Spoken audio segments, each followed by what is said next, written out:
Hello Aries, welcome to the Plaid Sheep Oracle. As you see, I've gone back to the previous setup. I found the overhead strangely claustrophobic in some way. I don't know, it could just be that I'm more used to this, but this feels more comfortable, so we're back here. So this week this session, I'm drawing an initial card from this Archeo deck by Nick Bantock, who, if you're old enough, you may remember the Griffin and Sabine books that were sort of it was like an art book, right, with images and drawings and also letters back and forth. And so his archetypes are unusual. They don't have, there's a few that are standard, but then there's lots of interesting ones that don't generally appear in decks of archetypes. So I've really been loving this deck. And it's almost always true that when I feel really drawn to a deck and I buy it, that there's some specific message that wants to come out that these cards really do a great job of conveying. And so it has been for me with these cards, and I'm looking forward to seeing how it comes out for all of you. So the card that came out for you, very interestingly, is Hiraeth. It's a Welsh word, and it's a nostalgia. And it's actually kind of a nostalgia for something that you never actually had. Right? For, say a nostalgia for, a really enchanted childhood, if that's not what you actually had. So I'm going to read you a little bit of the guidebook. The Hiraeth is elusive. She is a sense of loss and nostalgia we feel for a place or a person that we never knew. She is the missing, that which lingers like a dull, aching grief in your bones. If you chase her, she will recede, but if you invite her to make herself known, she may approach and relieve you of your hollow longing. The Hiraeth touches something within us that sits hunched and gnawing in a corner of our souls, a vaguely conscious emotion that can never be brought to the surface and named.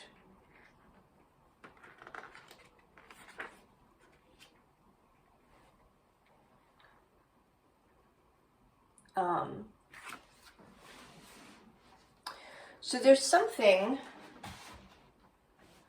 Aries, something that you've been longing for. And I feel like, with this image, with all of these, right, these little dots, and I sort of see it in two ways. One, that it's as if part of this person is being drawn outward, right? Like there's some sort of connection being made. And also that there is this presence, right? This energetic presence around her head. And she also, this figure makes me think of Anais Nin, who wrote a lot about longing, about love, about sensuality, about these experiences, about pleasure.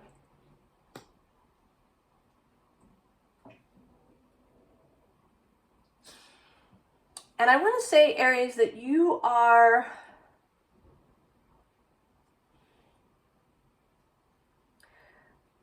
sort of setting out to recapture this, or to capture for the first time whatever this Hiraeth that you long for.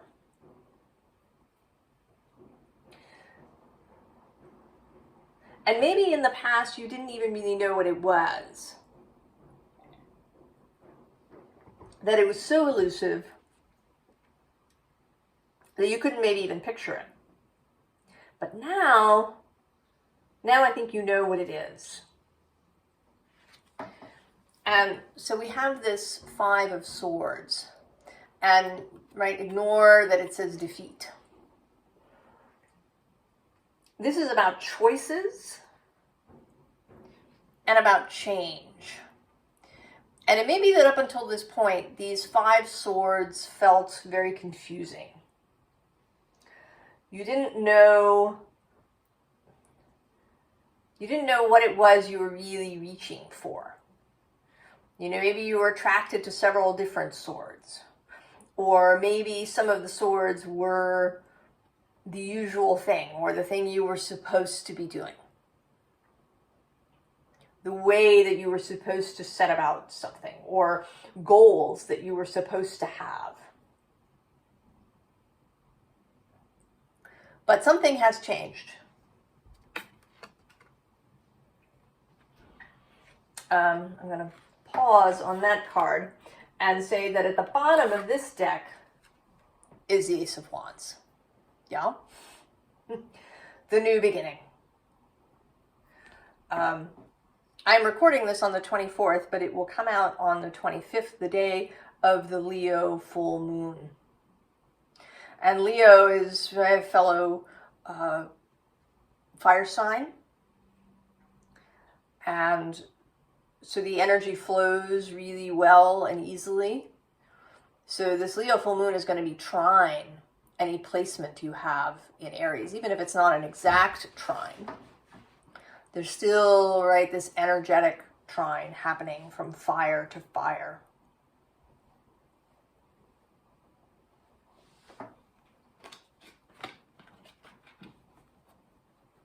So there is a relationship here. And it comes again a little bit later to Leo, a little bit, just. So I don't know if maybe you want to watch the Leo reading that just came out. Perhaps it has something for you, or maybe when the Leo reading comes out in this session, I don't know. So the next card we have is the Universe, and then this King of Swords. And we kind of have these 2 pairings. First, there's these 5 swords, and then the king only has 1. He has chosen. There's been all these swords. Confusing, contradictory, perhaps, but he has chosen. And he's got his sword now, and he feels really good about it, right? He is the authority. He's confident in the choice that he's made. So that's one pairing. And then on the reverse side, under the 5 of Swords, we have this Princess of Discs, and then we have this Universe card. And here again, there's this sense of choice, right? We have all of this stuff in the universe that is available. And she has made her choice. She has chosen a single orb to focus on out of all that is available.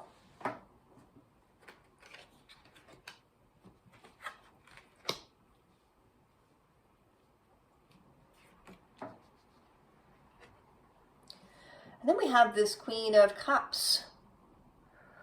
And I really like this Queen of Cups. She is, right, she's not over-focused on her cup.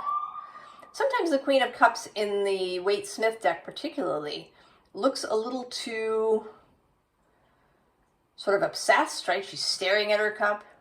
There's a sense that sometimes she looks like she's a little irritated with her cup. But this Queen of Cups is so relaxed. She's so casual. She is so comfortable with herself. You know, this is somebody who is comfortable in every social setting because she has a very deep emotional intelligence and she has a deep empathy for others. right? Often in some, so you right, you go into a social setting you're not accustomed to, and maybe you feel really uncomfortable, right? You feel really different. But she knows that we are more alike than we are different, right? We all have insecurities, we all have worries, we all have things that maybe bring up shame. It actually makes me think of a Buffy the Vampire Slayer episode.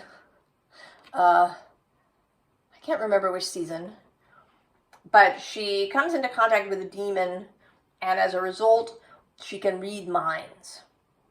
And she discovers as she's walking around the high school that all of the in crowd, who seemed really confident and really aloof and really, far away, actually have all the same thoughts that she does. So the Queen of Cups knows this. So she is comfortable in every setting. She can go anywhere and feel at home and feel confident in herself. And it's that confidence, right, that also gives this king his authority.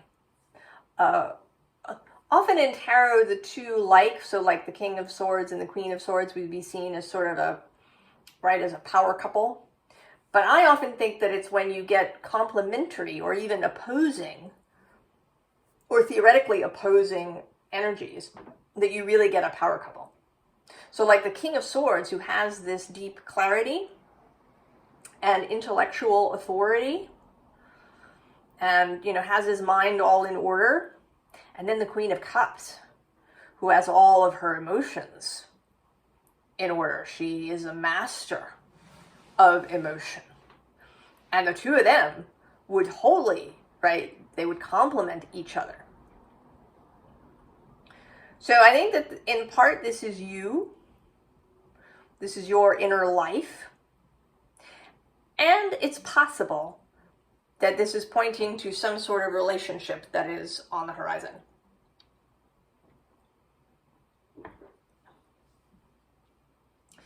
But then next we have this Eight of Cups. And this always looks to me like this moon is about to bowl those 8 cups down. So anything that is remaining of the past, any little objections that you might have to the sword that you've chosen, also anybody else's 2 cents. All of these cups may not be yours. In fact, they're probably not all yours, but other people's contributions along the way that you just kind of collected. Right? You're going to take this newfound emotional confidence that you're feeling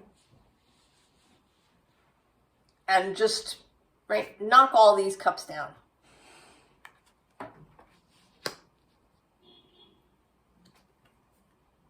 And then we get the Ace of Cups, right? Choosing the one, keeping the one cup, right? The one cup that is really yours.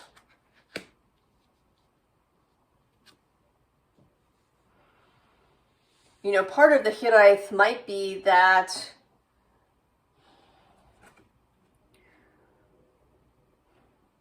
you felt like you were missing something in your childhood and maybe you've been chasing it.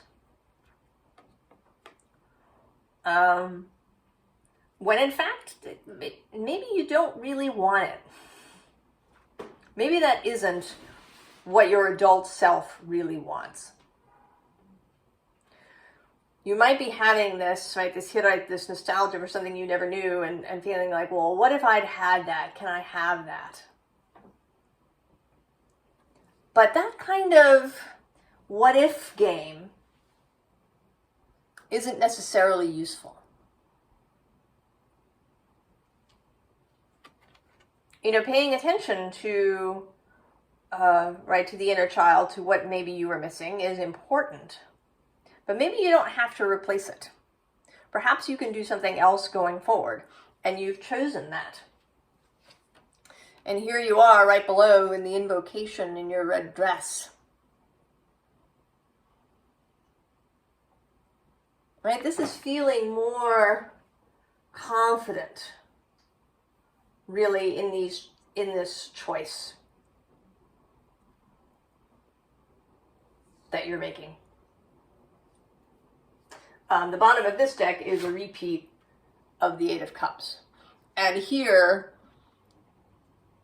right, this kind of inner self is leaving. Right, leaving the cups behind. So anything that maybe you've been chasing because you didn't have it as a child, and so you've been trying perhaps to replace it, to make up for it. I often have this thought if I'm watching something, a movie or a TV show, and there's a character whose estranged parent shows up. Right? And there's always this, the parent trying to make up for the past, and they can't do it. It's not possible. The only thing you can do is to move forward from that space. So you can't make up for what you were missing in the past. And it isn't really useful. It's a bit like trying to fit back into your childhood clothes. Right? It doesn't work. So we have here you exiting whatever kind of maze space, labyrinth space. Although I kind of want to say a maze. Right, there is a distinction, right, that a labyrinth is something where there is just a single path, like a labyrinth on the floor where you follow and get to the center and then come back out again. Right, a meditative labyrinth versus a maze, which is meant to get you lost. So you're coming out of the maze. It's been a time. Right, you're looking a little, right, there's these, right, your arms have all these gaps. Maybe you're feeling a little bit beat up, perhaps.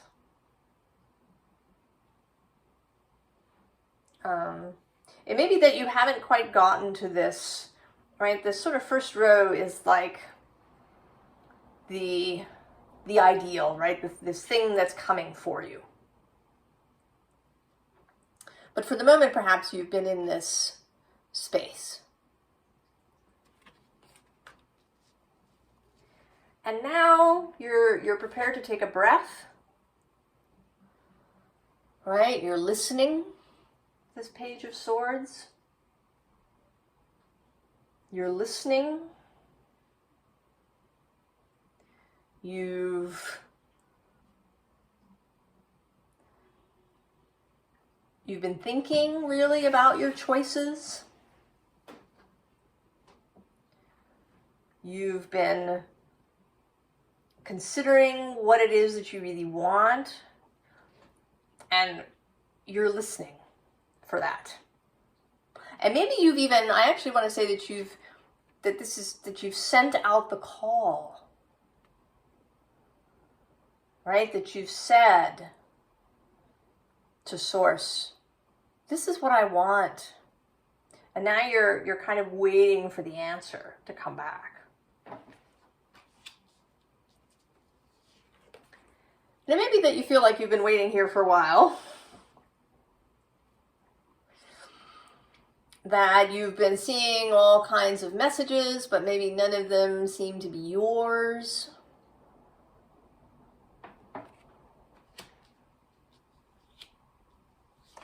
I'm here to say that it's about to change. That something is going to click for you. that the energy is shifting. Maybe this Leo full moon, it may be some transit that you're having. It may be some synchronicity that appears for you, a message that you get in this condition of listening that's going to help you lift off. And this is your energy, Aries, spring energy here in the Northern Hemisphere. And Forsythia is one of the first plants to flower in the early spring in your time, Aries.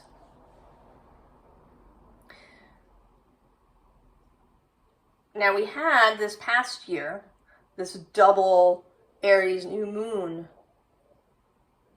that felt, like coming out of a starting gate, but it seems to me that, right, that was kind of step one, and that now, and perhaps at the next Aries new moon, perhaps, which will actually follow the Libra full moon, that more will click into place. But it could happen even before then. This could be imminent, tomorrow, this afternoon, that something clicks into place. And I want to say, right, that this is kind of, right, that this energy is already there. It's already there.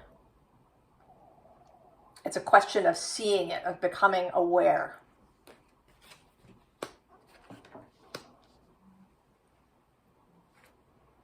And so we have the serpent.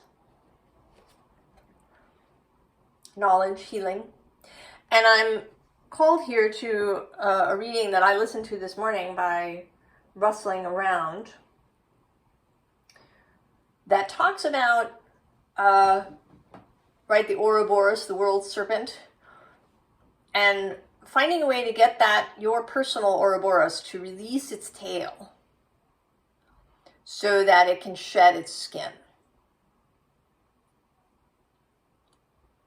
And that the way to do this is not through force, but through charm. And maybe you've been doing that. Maybe you stopped yelling at yourself or trying to discipline your way into something and have been really kind and generous with yourself. And as a result, your personal Ouroboros is shedding its skin. Below this, we have the High Priestess. That symbol of other realms and communication with other realms. And at the bottom, the Merlin. It may be that what you are seeing, that what you're really seeing for the first time is your power, your ability, your magic once you get yourself into alignment. So maybe you've been thinking about it and contemplating it and telling yourself, yes, I'm powerful. Yes, I create my own reality. Yes, I do all these things. But you haven't, right? You haven't embodied it.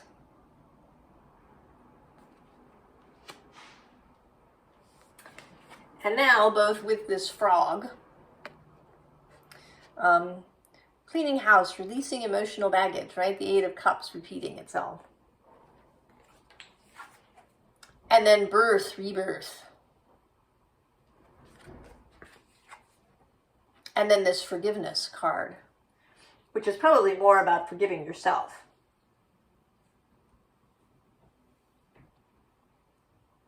I think this is the much harder thing. Forgiving ourselves for mistakes, for, not knowing what we didn't know. For needing time to heal and to see.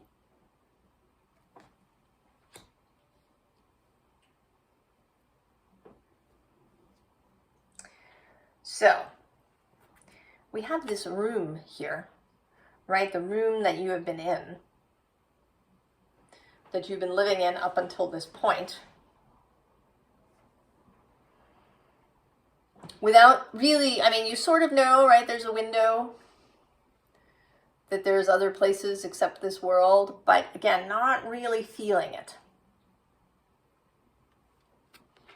And below this, we have this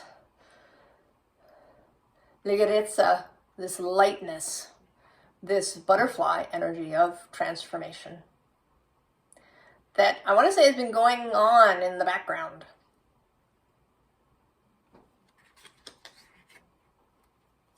And then with the domestico, the servant at the bottom, this is also something that's been going on in the background. This, right, the clearing out. That maybe you've been letting go of things without even necessarily meaning to do so, right? That just by sorting through choices, by acknowledging your own desires now in the present moment, that's caused you to let go of things, right? That this clearing out, cleaning, has been happening in the background, right? And here you are, dreaming of those wonderful things. Dreaming of those wonderful things. And then we have, right, this symbol of affluence, of what it is that you want coming in, right? And it's here, right? It's kind of in the room. And it just appears. And it, I want to say that it has been there all along. And it was simply a matter of seeing it. And then we have this la superbia. It translates to pride, but, right, appropriate pride. Pride in all your real accomplishments. Pride in making it to this point. Pride in, starting again and again every time you needed to. And then also pride in showing yourself as you are now. Right? As this being, right? The peacock is happy in any circumstances. Right? A peacock would be at home at Buckingham Palace or, in somebody's backyard.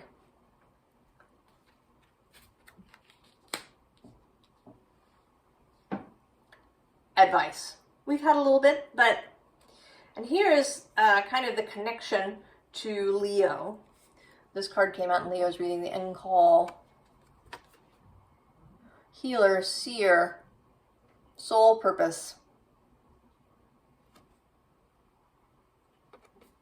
The High Priestess invoked again.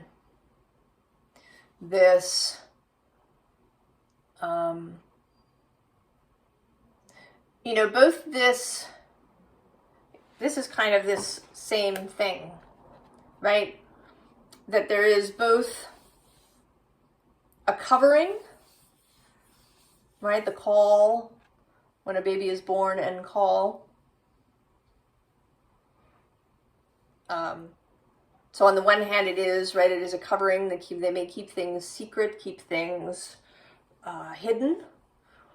But it is also, right, an energy of revelation. So the two ways.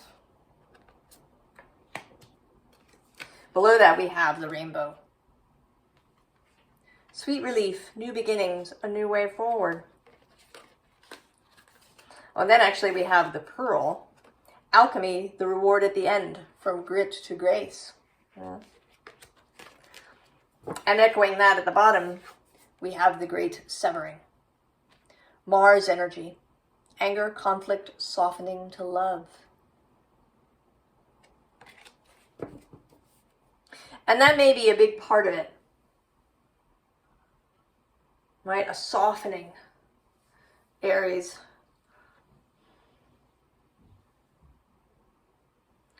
right? Instead of, right, punching your way through, finding an alternate route.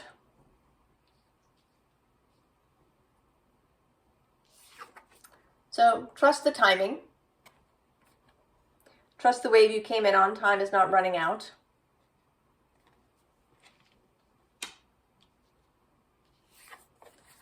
Lifting the veil. Questioning everything. Anything on a line must go.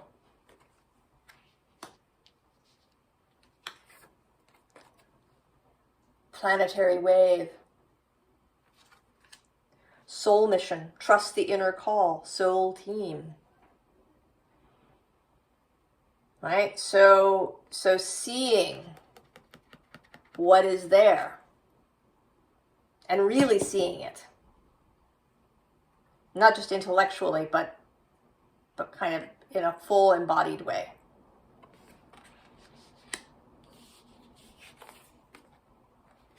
And then we, the Hathors.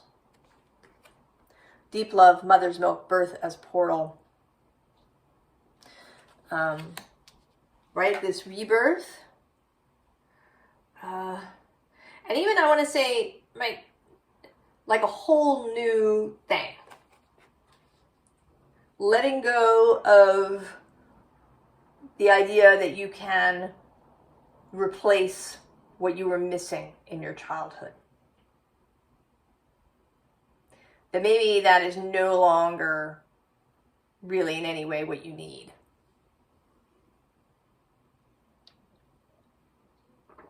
You know, maybe you don't need parents. Maybe not, right? What you need is not a parent at this moment. Maybe what you need is a partner, an equal, right? And you help and nurture each other. And maybe that is, right, what one of these swords is about. There has been, right, this idea of love, of partnership, of intimate, emotionally intimate relationships, romantic and otherwise,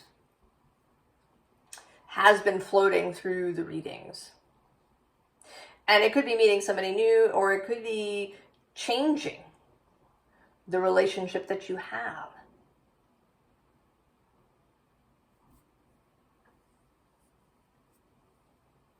Because your partner, if you're in a relationship, whether it's a romantic partner or a really close friend, they're not static, right? They've probably been changing too.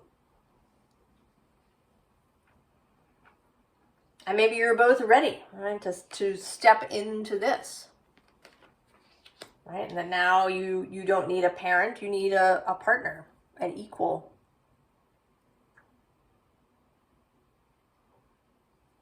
So whatever this sword is that you have chosen, I think you're really ready to go forward with it, to see what is already there, to release the hoping or longing for something that you don't even really need anymore.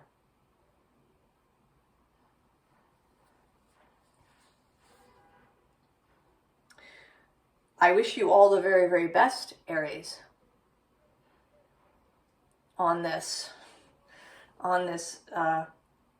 new adventure for yourself now that you've chosen. I will see you next time. So long.